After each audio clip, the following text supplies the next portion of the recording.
going into my basketball. Every time I rock, man, this is how we rap and raw. Peace to my man. Now we got the camera out. Every time I spit it, cross over the. All right. Hello, everyone. This is Josh, also known as Yashu, and you're tuning into the 49th episode of the TLOY Talks podcast. Special announcement, the 50th episode has also been finished. Like, it's still, like, editing in the works and all that. And it's going to be, like, a special one that I'll be dropping soon. So I'll keep you more updated on that. But, you know, we're still going to go on with episode 49 right now. You could, as mentioned, you know, you could, like, check it out, like, on all platforms. YouTube, Buzzsprout, Spotify, much more, Apple Podcasts, etc. You know, and, you know, we're just going to get it started right now.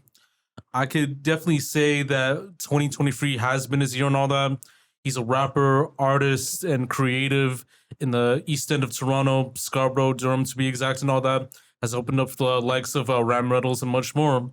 You know, it's a pleasure to say this, and, you know, we have Murk in the building. You know, Vile, how are you doing today, man? Yo, what's good, yo? Thanks for having me. Yeah, man. I could definitely say that, you know, you're like the rookie of the year, like for this year and all that, you know, like Word. just with, you know, your brand and like, you know, seeing you all over the city and all that, you know, opening up for like Ram Riddles and all that. And like we just like talked earlier and all that. And the first time that I've noticed this recognition was from my guy Lonely Boy and all that, because we did like an interview, I think back in February or March, and he said your name and all that, you know, for artists to like definitely like tap into and all that. And Yo, just shout kinda out like- Lonely Boy. yeah, and my girl Karen, you know, just told me more about you and all that, you know, and just kind of made it work and all that. And like I was like listening to the music, Debris, you know, I kind of like the creativity and the sound within that project too, and like, you know, the other singles that you've had as well too, and we'll definitely discuss more about it, you know. So Yeah, definitely. Appreciate that. and most definitely, man. So, you know, I did like some research and all that for the most part too, and you actually grew up in Scarborough and Durham. So, like, where did you grow up in those ends, and like, what were like the environments like for you growing up? Would you say you had a great childhood, or was it like different? Yeah, I mean, it was dope. I mean, I was back and forth from Scarborough and Durham since like young, you know. Started out in Scarborough, then moved to Pickering, then moved back to Scarborough, then moved currently I'm in Ajax now. Sure. And so, yeah, I mean, my upbringing, it's been dope. I had a dope childhood, nothing I regret, you know, just you know, 6 schools in 12 years. So I was always moving around, always having to restart, meet new people, make new friends. And so, you know, I started out as the class clown, but over time, moving, having to reintroduce myself, I became more of the quiet guy. I can't even lie. So, but that's really what it is. And but it comes out on stage, and Yeah. that's where my personality is at this point, you know? Yeah, and almost definitely, man. And you know, you talked about like, you know, going to like 6 schools and all that, and it was like, you know, mainly like in like the TDSP and in Durham, right? Yeah. So Both like, regions. like what were like the differences between going to schools like that are like TDSP based and schools that are like Durham Region School Board based and all that? Sheesh, I don't know difference, but when I was in Scarborough, I was like Midland and Finch, so damn near on the Markham ends of True. right in the border end of Scarborough. It's more of an Asian community out there. And so, you know, like, sheesh, I'm moving from Pickering. I'm 6 years old. I don't know anybody. Everyone's looking at me kind of weird. Everyone wants to touch my hair because I had cornrows up until high school. So I'm just like, I stand out. And that's been a recurring theme, you know, Yeah. wherever I went, regardless of whatever school board, you know? No, regardless, man, because I think like even with education too, like there is like a major difference between like the schooling system in a school in Scarborough versus like a Pickering or Ajax too and all that. So, but it kind of depends like throughout times and all that because of the whole like curriculum like in the Ontario School Board and all that, you know. But it's like even in that sense, like even with music, I know with Scarborough, it has been big throughout music throughout like many years and all that, and then Right. Durham, they've had like notable names and all that. You know, Boy Wonder, T minus, like much more and all that. Yeah. Keisha Fresh, Daniel Caesar. yeah, Geez, there's more. yeah, But yeah. yeah. But like in those areas growing up, were they big at the time, just as like industry ends growing up, or just as a community like at that time? I mean, I wasn't really tapped into the artist community and what they had going on back then, you know. I know in high school, a lot of my friends were trying to rap. And, you know, that I can't lie, that's what influenced me to want to rap. Just kind of seeing everybody post their SoundCloud links here and there. And basically, I just wanted to be the dopest dude in high school walking through the hallways, like with tracks and whatnot. Oh, And true. that was a big motivation to want to do it, is because, like, man, I knew I could rap better than these dudes. That was just, you know, just my little ego, but whatever. But yeah, that's really what it was. Yeah, man.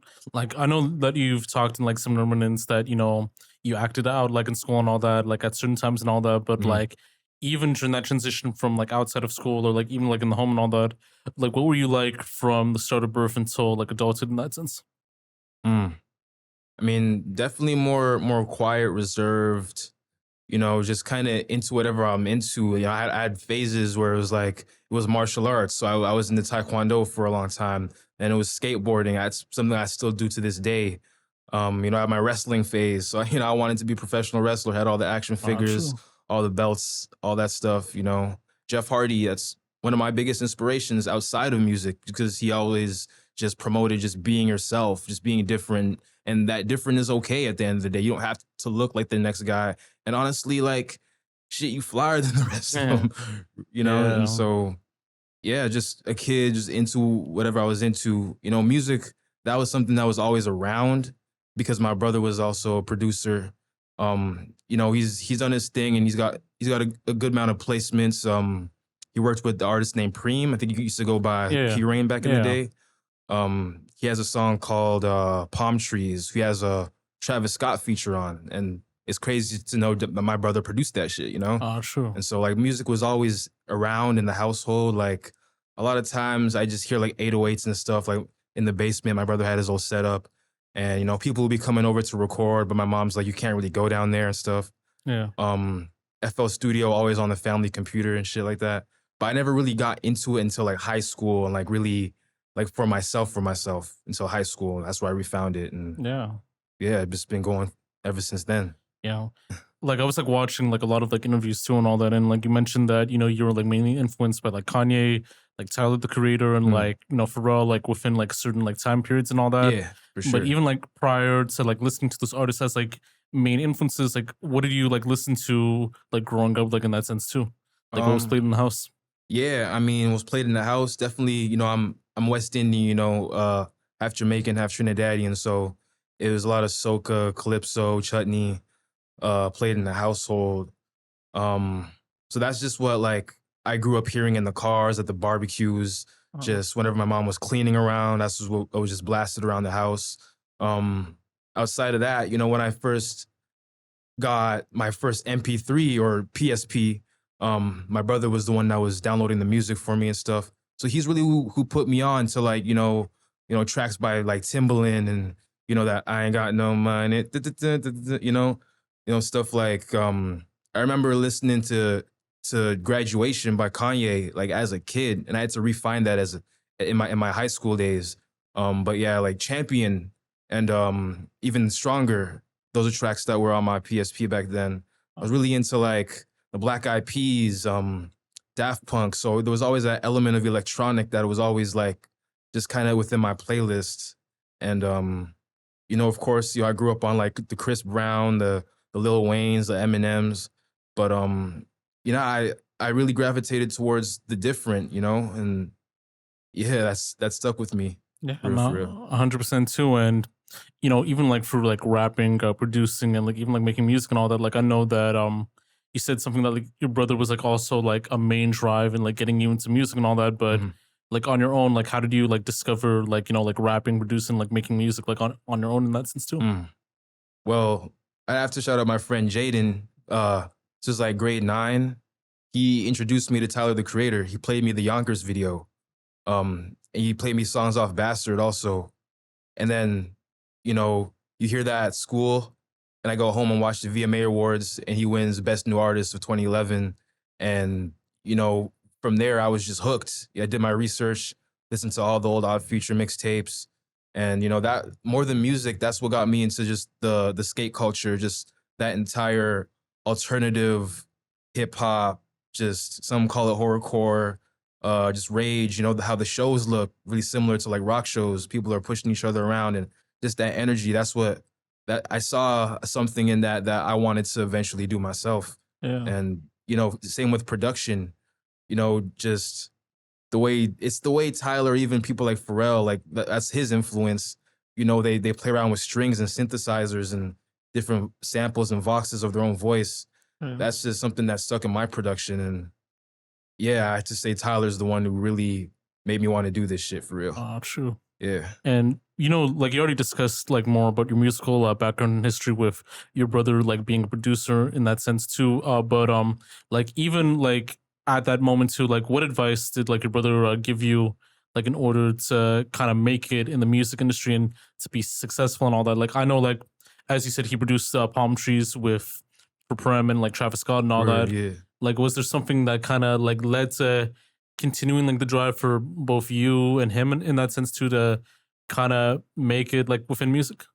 Word with when it comes to my brother, like he's given me some advice. It's more things I've had to figure out on my own, just existing within the community and wanting to achieve my dreams. But it's stuff that he's suggested, like finding other avenues within music, like sync deals and like grants and all these other opportunities that people don't necessarily think of when trying to get to where they want to be within music.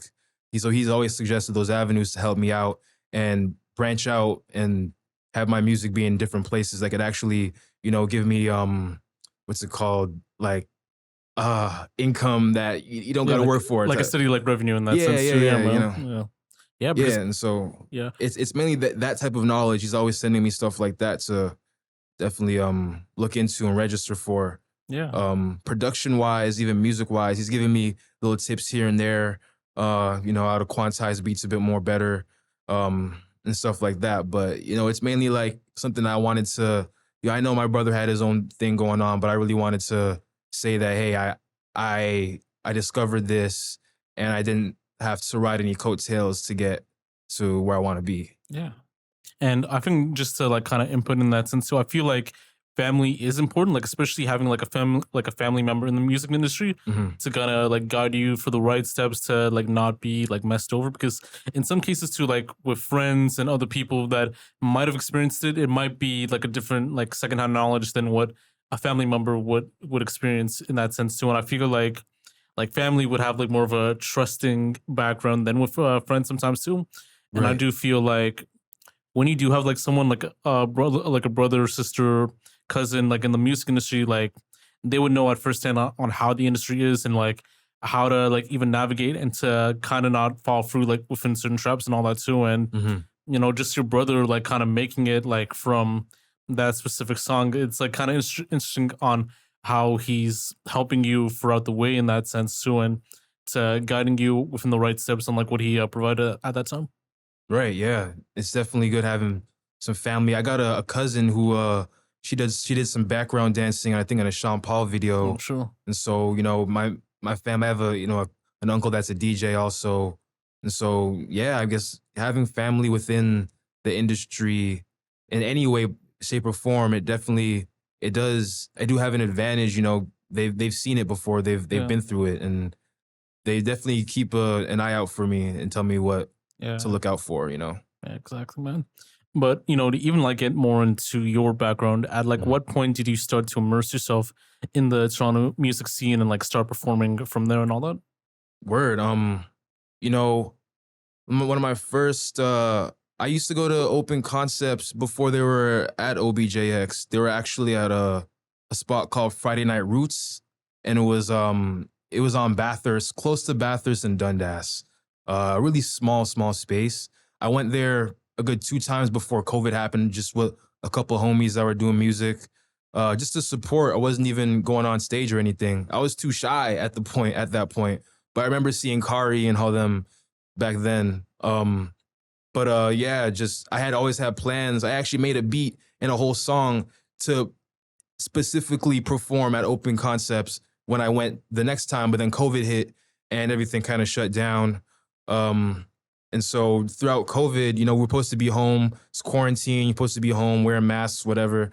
But I find myself at skate parks, places like like underpass skate park. I find myself at right at Dundas and Bathurst. I find myself at Ashbridges Bay by Woodbine Beach, and it's a dude named Zargo. I'm not sure if you know him. Oh yeah. Half green hair, half purple hair. You know, I've actually seen him at a couple events too. I think one event that I actually noticed was the NASCAR Aloe concert, and I actually shot a vlog a while back too, and he was like actually like in the mosh pit for a bit, just like kind of grinding for a bit too. And then the other time that I did notice him was through my guy Versatile Vigilante, and they kind of did like an interview together and all that too. So yeah, I'm aware of the platform. Yeah. But yeah, like Zargo, he was the one that was like, he was organizing these events by himself, putting out flyers by himself, getting people, his whole like everybody around him just to pull up to whatever skate park he's at and just perform, just rock out. And that energy, I honestly just walked up to him one time. I was like, yo, Zargo, can I rock for 2 tracks? And he let me perform for my first time ever at a skate park, just on a park bench. And, you know, since then, like, you know, he got some friends doing like DJ stuff at like Pep Rally and stuff. He's got other friends that, you know, are continuing to make music, him himself. And yeah, that was my first ever like live performance. And then from there on, I met a dude named Freddie Fame. A lot of artists know of him throughout the community. And yeah, he gave me an actual opportunity to perform in Toronto, Hamilton, Ottawa, you know. And I'm grateful for that connection for real. And he also blessed me with my first ever interview. And so just that's all like 2020, 2021. And then I find Open Concepts again at OBJX. And that's a community that I'm now more associated with. That's kind of where I met a whole lot of people that I've been making a whole lot of dope music and creating a whole lot of dope stuff with ever since. Nah, true. Nah, it's interesting too. And I've heard about the whole like Freddie Fame situation too.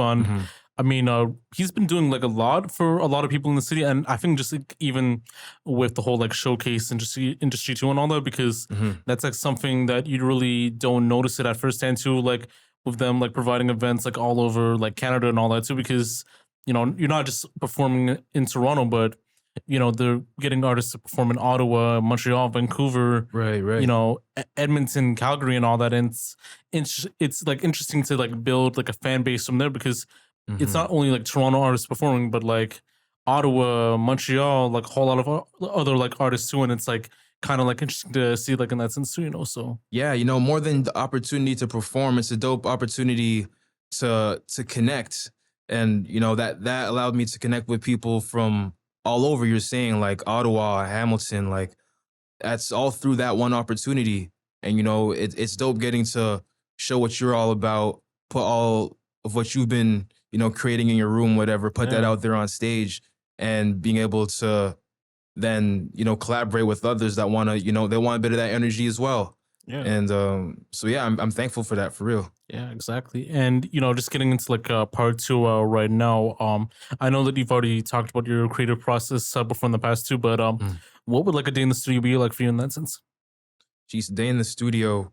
Geez, we're either, a lot of times I'm with my homie Wes, you know, we're at Loud Studios, and we're just we're cooking up a lot of times from scratch. And yeah, together it's kind of like a co-production sort of thing, where maybe I'll put the 808, I'll put the kick or whatever, but you know, he's more on the samples. Say we got a beat, I start writing. A lot of times I would write at home, you know, because I felt more comfortable tapping in at home. I feel like I'd be able to express certain thoughts that I wouldn't necessarily at the studio. But just being at Loud Studios for like over the past year and a half, you know, I've become more comfortable writing on the spot. And so, you know, a day at the studio is literally a beat playing on loop and me just trying to get those ideas off. You know, once I get those ideas off, then I got to get in the booth and just kind of feel it out on the mic, which is a entirely different experience. Some stuff that goes on in the studio is just always being open to new ideas, different suggestions. I'm never not open to it. You know, if it's dope, it's dope. And that's what I'll lead with. I'm more open to collaboration now than ever. You know, I spent all of COVID at home making my last project, Debris. And so just being in a space where I can get other other ideas and other suggestions from other people, and it makes for dope Yeah. music. Yeah, and almost definitely, man. And like, I know some people like in the studio, they kind of have like, like rituals or like kind of like settings that they try to have like for the studio to make it like more lit and all that, or, more accommodating to be at the comfort zone. So it's like, they'll put a candle on, or some like they'll change the lighting and all that. Some Yeah. people would have like, like a no like person policy to not have like many people in the studio. Others, would like try different things like liquor or like weed and all that. So I don't know like how your rituals are like in the studio and all that, and like how do you make the best experience to having a comfortable space like when recording? Most comfortable space. I mean, just being locked in, with me and Wes. Once we're locked in, it's like Oh. there really aren't no outside distractions. Ritual, I mean, sheesh, lighting and stuff setting the vibe for sure. But it's not like no like Dark Twisted Fantasy sessions where you got to come in a suit and tie. You can't tweet about it. You can't. First rule of Fight Club is not talk about Fight Club. It's not like that or anything. Sure. But eventually that's the type of vibes I do want to curate though. I do want to curate something that's like, yo, we're all in here for one purpose, is to make dope music. So yo, come decked out in a specific fit. We're on a certain type of vibe. And yeah, that's something I want to do for my next album for real. True. Set the tone. 100% too. And I know that you have your own project out right now. I think it was like more like released like a while back. So it's like Debris. And to speak more about that, like what was like the creative process and inspiration for it? She's Debris. That's my baby, like 14 tracks. That took 4 years to make, starting out with like Brother Man and Sabotage. That's like 2018, 2019 stuff. And that still made the cut because that was kind of like the template for Debris, was for things to be as dope as Brother Man and be as dope as Sabotage. And so I kind of delved within that world. I used the same drum kits for the entire project, just taking inspiration by, cats like Pharrell that, they manipulate, like cats like Pharrell and Timbaland, they definitely take the same sounds and manipulate them, twist them, really just, twist that knob and make it sound different, but it's still within a consistent world. And so that's kind of what I did with Debris. It's a lot of consistent sounds, reoccurring sounds. Debris was like journal entries, like it's a breakup album. It's a heartbreak album. It's just a lot of stuff going wrong in life. I've been at my lowest points while creating that. And like, it was really like journal entries, like while going through it up until the point that relationship was over, and it's real. It's relatable. It's like, it's stuff off there that, you listen to and it's like, I've been through that. And, just production wise, it's like, it's certain eras of my idols that I definitely wanted to project throughout that. It's like, it's heavy on the Yeezus era of Kanye with the just the electronic and trap fusion and stuff like that. It's like, it's stuff that I'm playing around with basses, I'm playing around with strings. Definitely taking a nod to like albums like Wolf and Cherry Bomb by Tyler the Creator. That's the stuff that raised me for real. And and honestly, just doing my own thing, while expressing something that's actually real. Cause like, that album, I started creating that right after I dropped out of college in 2018. And it's one of those things where like, I've been making music since 2015. I had like 2 mixtapes just made off of type beats, a lot of like Mac Miller, Vince Staples, Schoolboy Q type beats. Yeah. So I was really on that dark end of things. But, being able to put something out that was entirely produced by myself, that makes me want to perform it with a certain type of energy, because it's like, yo, this is me. Like, I have nothing to hide. Like, this is, just putting everything out there is, it's relatable and it's digested better than if you're just trying to sound nice, when you're actually talking like facts, you're actually speaking from the heart. You don't gotta sound nice, but it's just the way that you put your words together and what you say and your messaging. And Yeah. so that's what Debris is to me. That's my baby. Yeah, and almost definitely. And then, I mean, you said like you also had like another project out as well too. So it was actually, I think, Not a Dumb Kid and all that. Yeah. And before we get into the whole like creative process and inspiration for that, you could only like find that like on YouTube and SoundCloud, correct? Yeah. So why wasn't it like not like on Spotify or like Apple Music at the time? Yeah, I tried, but just samples and stuff. So Ah, sure. I figured ideally I would love it for it to be everywhere. Yeah. But that was my first ever self-produced project. It's more of a mixtape for real. True. But yeah, that was a major accomplishment for myself because that was me saying, hey, no more type beats, no more having to credit producers at the end of my song titles. It was just me trying to experiment and just like taking a major step forward and to being an independent artist that really, I mixed and mastered that myself. It's terrible, like quality compared to what I'm doing now. But just to say, I was the mastermind behind all that. Not a dumb kid. I mean, the name was spawned off of people doubting me.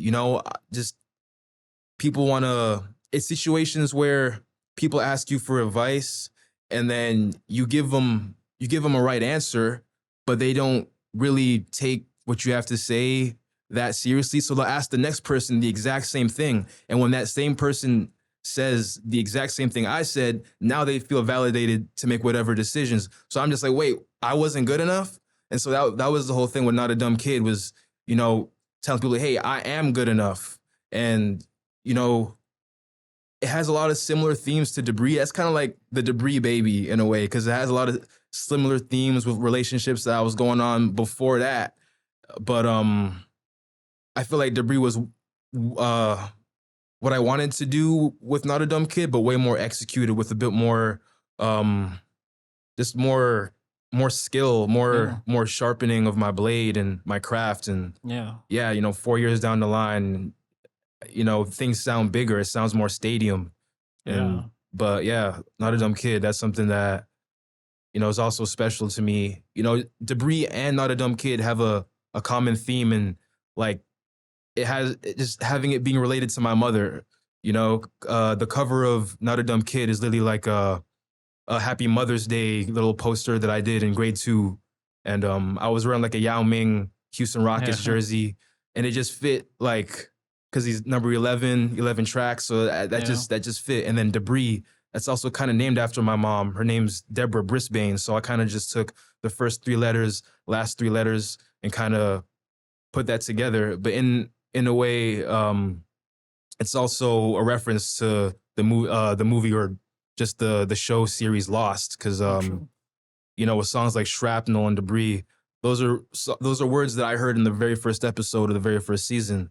So it's a lot. It's all over the place for real, but those are my 2 projects. Just to like even like clarify for a bit too. You've watched Lost like before, right? Like many times and all that. Yeah, So, definitely. like, how was that?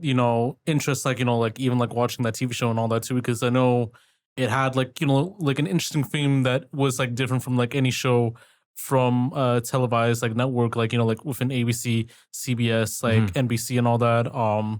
So like what did you like about that show in that sense too?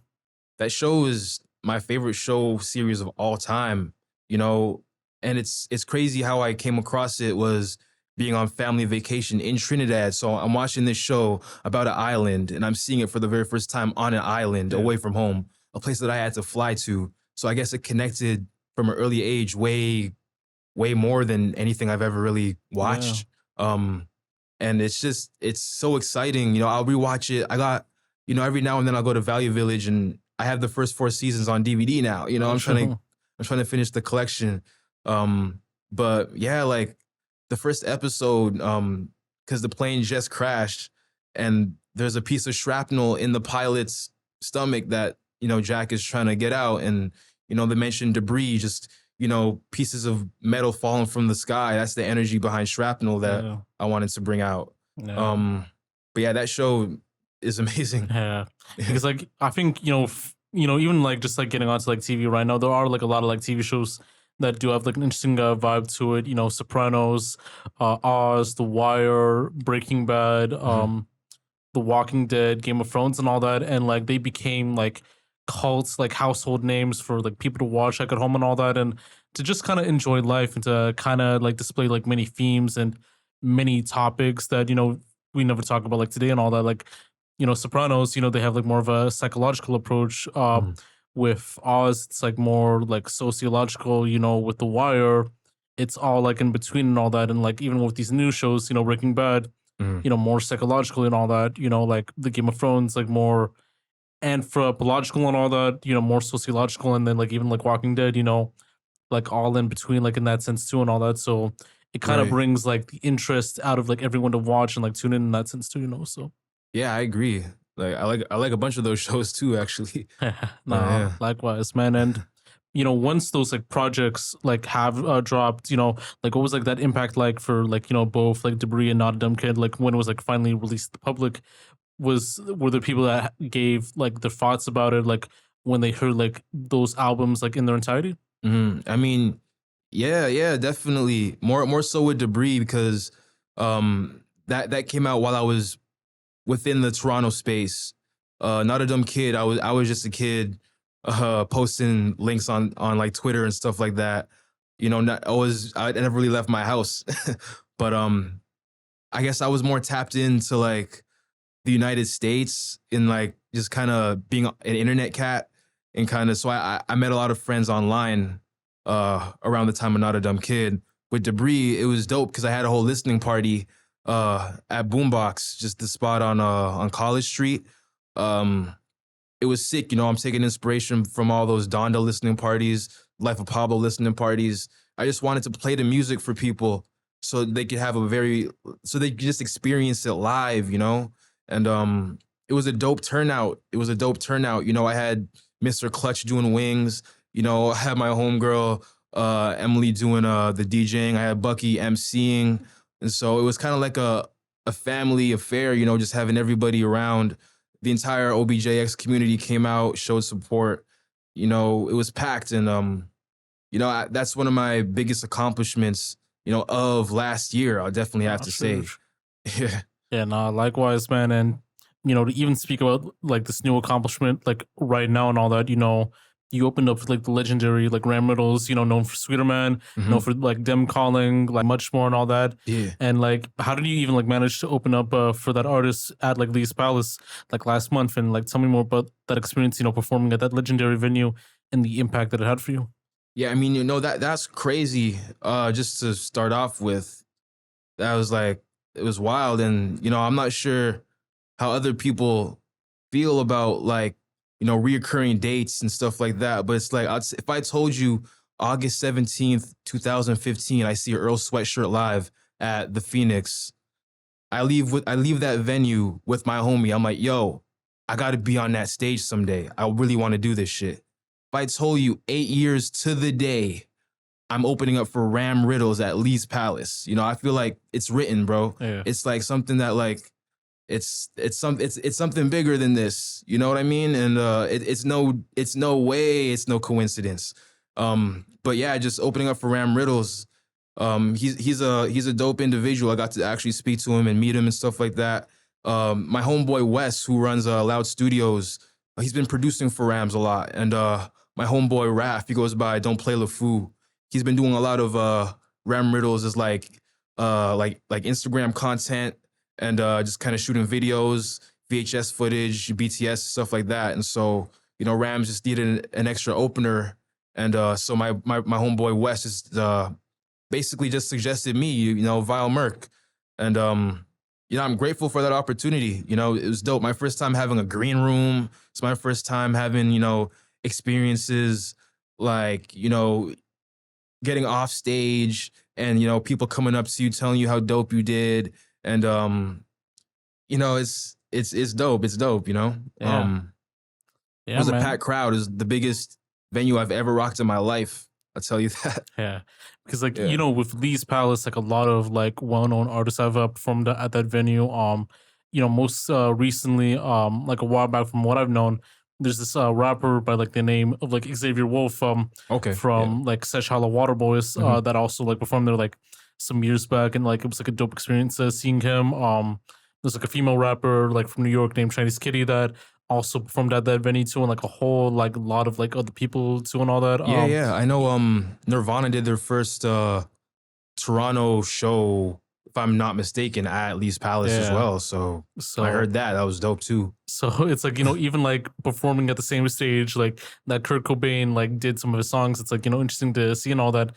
And it's something to like kind of like even manifest even more for like other venues too and all that, So Yeah. This Yeah, is just like, it's a dope, it was a really dope opportunity. And I'm grateful for just being able to be on that stage and just all the people that came out to see me really be at the highest level and do what I've been dreaming of doing for like I said, for the past 8 years. Yeah, exactly. And, Yeah. it was dope. Any chance for a Ram Riddles like Val Murk collabs and all that, or Hey, yo, who knows? likewise, and you have like these other like singles out too, 747, I think I'm on one, and then wait, and to speak more about those, what were like the creative process and inspirations for those songs? Yeah, I mean, 747, like that was like the first song that I produced that I decided to put out on streaming services. Funny enough, I'm thankful for the teachers I had in high school that were really, they wanted to help me out, and they seen that I had this passion from young. And one of my teachers, actually my Photoshop teacher, he saw me playing around on GarageBand, and it's this one computer lab that had nothing but Mac computers. He let me come in on my lunch break and just mess around on GarageBand. I actually made that on my lunch break, 747. Has that little Tyler sample, like, drop it. That's just like a little moment off Bastard there. But that was like my first song that I really put out just everywhere. I think I'm on one, and wait, those are songs off Not a Dumb Kid. But True. But again, those are songs that a lot of people like today too, So yeah, I'm grateful that, my stuff that I was doing back when I was just figuring stuff out, really just like the blueprint for the stuff I'm doing now. I'm happy that resonated too, because a lot of times people bring up, I think I'm on one, and I'm grateful, but it's like, I want you to listen to Debris, But yeah, that's just some of my early work, and yeah. Nah, for sure, and like even like from everything from the start of your career until now, did you feel like you've grown as an artist, like in that sense too? Oh, for sure. Yeah. In a lot of sense, I feel like I kind of touched on it before, but it's like I had the ideas already. I just didn't have the skill or experience to be able to actually execute it the way that I want to or am now. So there's definitely growth, but there's also reoccurring themes and like the styles and just the ideas that I'm getting off, Yeah, not 100% too. And, like these are like some topics that are like very like interesting to discuss too and all that. But, with TikTok, that's like the main hub for artists like trying to like use their music to expand within like broader like audiences, whether it's through dance, whether it's through creative like video content and much more. And like in your opinion, do you feel like finding a way to make your music go viral on TikTok is a fair, creative, effective like marketing strategy proposal for like artists like to use in that sense too, or does it diminish the artistry? I feel like it's both. I feel like you can use it to your advantage, but you can also use it in a way that may take away from your brand or from your initial identity. It's a dope platform to blow up really, really fast. But it's like, what are you gonna do once you have all those eyes watching you and they want another one and another one and another one? Yeah. So it's a dope platform. I use it myself. I think I could be a bit more active myself. But again, I want to do things that are within my world. I know people that blew up on TikTok, and they just couldn't take it because there's people always commenting, and so they off their account when they could have used that as a platform to say, hey, I do this as well, or I do this as well. I wouldn't have deleted mine. I would have kept that. I ain't gonna lie. Yeah. But yeah, I'm on both sides of the fence when it comes to TikTok. I'm on both sides of the fence when it comes to AI, to be honest. Exactly. Yeah. So it's really, you have all of these platforms, all of these resources at your hand, literally at your fingertips. it's really how you go about it and how you use it. Yeah, exactly, man. Yeah. I mean, with TikTok too, I think it kind of depends on like who your niche and who your audience is going to be and all that. Mhm. And I think with some artists, like they kind of find out like their audience and their demographic like very easily. I think, one example, Coil Ray and all that, like she knew that there isn't like kind of like an artist that kind of does the whole like Playboy Cardi, young rapper like type vibe like on Mhm. those accounts. And Right. this is like after she released like songs like Big Huddy and like her song with like Gunna and like Fetty Wap and all that. And then when she dropped like No More Parties, she experimented it on TikTok, and then it just kind of had like a better vibe. She knew like the algorithm and like knew like the duration count, and like when that hit, it kind of expanded like a little bit further. And I think like a lot of our other artists have kind of did that as well too, where when that short like duration of that hook comes, that's when people are more active and creative, like in that sense too, and all that. So Mhm. The other thing about TikTok though is that, for instance, Yeet, he kind of rose to fame off of TikTok in a way, in a sense.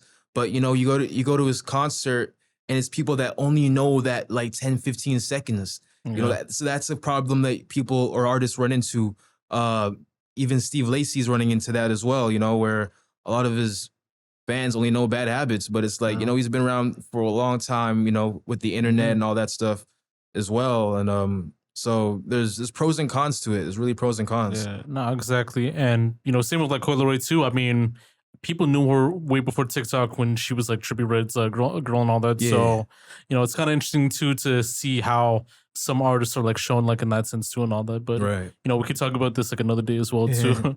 But to get onto like other topics right now, as an artist of your caliber and background, how do you like deal with your mental health? Do you feel like at times it could be like overwhelming in that sense with everything going on, or do you know how to like manage it like like very easily in that sense? I mean, when it comes to mental health, I mean, being in a space where people people are walking up to you and they know you, you're Vile Murk. Maybe they've seen a clip of me online, maybe just through a story of someone else that they know, a mutual that posted me and tagged me. And now I'm meeting this person for the very first time in this interaction and stuff like that, being in environments where people know me, but I don't necessarily know them or know them that well or anything like that. And just being aware of the stuff that you post online, because you have a following, you don't want the perception to be kind of twisted, and it's kind of like you're walking on eggshells sometimes. When it comes to my mental health, a lot of times, bro, I just log out. Yeah. I just log out. I gotta go off the grid for a little bit just to get back to who I am, Yeah. But when it comes to being in my worst moments, I make some of my greatest music as well. And so that's kind of my outlet as well. That's kind of what I do to get back in that zone, is to really just create and express. Yeah. And like even like reducing like social media and that type of stuff too, to kind of like decompress, and like even like as you said, like journaling, within music, like they are like better ways to like even deal with it. And I know for some people, if they're not like into the whole like music part, journaling can also be good, like just like writing your thoughts on what goes on like every other day and all that, like what do you notice like from one day versus like the other and all that. So Right. exactly. I'm also one to just call my friends, or meet up with my friends, just have real deep conversations, and just getting other perspectives on my situation, whatever I'm going through. That really brings me back down to earth and kind of makes me reassured that I'm not the only one going through what I'm going through. Yeah. I have a solid circle around me, and there's people that I can call on when I'm at my lowest moments, for real. Yeah. Exactly, man. Because I've been through this alone. I've been through it where I didn't have people to call on, and just having a solid circle now, it makes some of those moments where my thoughts are not where they should be way more smoother, I'd have to say. 100% too. And I think like even like in many situations too, it does like really help like a lot in that sense too. So yeah, exactly, man. Definitely. How do you even feel about the Toronto GTA Canadian music scene right now, like being like an active like artist like within that area? at the moment, do you feel that there should be some changes on where the scene should go to, or do you feel like it's going to be fun the way it is? I think where it's going is dope. I think the talent is dope, and it's a lot of people that are rising right now. Kem Dillo's doing his thing. EM Lord's doing his thing. Like Rax is doing her thing. Yeah. It's a lot going on. A lot of people are taking those next steps. Speedy's doing his thing. True. And so like we have a solid community, we have a solid foundation, and it's really not what maybe the States might view of us. It's really not just Six Buzz. You know what I'm saying? It's really not just a certain niche, a certain type of artist out here. It's everything that you want. It's kind of like the people that say that hip hop is dead, but no, you just gotta go look for that album. You just gotta go look for what you actually want, and it's out there in Toronto. It's thriving, and the community is getting larger. Yeah, and so I think we're in good hands. Yeah, no, I think we're in good hands. And I think like that whole like idea of the whole Toronto underground thing too, because with people like outside of the city and like other stuff too, they assume the Toronto underground is like like the street rappers and all that too, with Pressa, Robin Banks, Doovie, like all these other people too. But there's a whole like different underground, in that sense too. And I feel like the main like situation going on right now is that there is like a lot of like click type stuff and all that, based on like different communities and all that. Like you'll have your mainstream underground artists, you have your mainstream street underground artists and all that, your underground artists too and all that. And it's like it's an amalgamation of like cliques rather than this whole idea of like coming together like in that sense too. And I feel like, do you ever feel like it might come to a whole agreement when everyone like starts like collaborating with each other instead of just like being like clicked up and all that? I feel like, well, that's kind of how it is in general within the music industry. You have your different scenes. You got like the rap that comes from Atlanta, you got the rap from Detroit, you got the rap that's more East Coast, more traditional based. But like there's a space for everything and for all of us to thrive, True. I will say the spaces that I'm a part of, the communities that I'm a part of, I feel like our voice is getting louder. True. When that point does come, I feel like we're about to make a lot of noise. Because it's way more than what's already out there and what people kind of know Toronto for. And myself, I want to be part of that leadership. I want to be part of that, just to take Toronto to the next step and just to wider and broaden the audience and show that, like, it's really no limits here and it's no boundaries to what you can create. And it's definitely an audience for that as well. Yeah, no, for sure. And we just have like these like final questions for a bit too. So like I would say this for like every other artist and all that, but like name 3 songs in your catalog that you would recommend for any person that has not heard about you before or that would like to know like more about you in that sense. Okay. I'd have to say Brother Man off Debris. I'll have to say Shrapnel, also off Debris. And then I have to say Reina. It's actually a new song that I put out where I'm actually rapping in Tagalog, which is the language speaking in the Philippines. It's got elements of just that sort of Latin, sort of Bad Bunny with the production. And then it's got elements of like drill, it's got elements of trap. And yeah, I'm rapping in a whole other language. So that was something that's, kind of a milestone within my creativity as well. I feel like, definitely check out those 3. No, 100% too. And do you have any regrets or do you like regret nothing like in that sense too?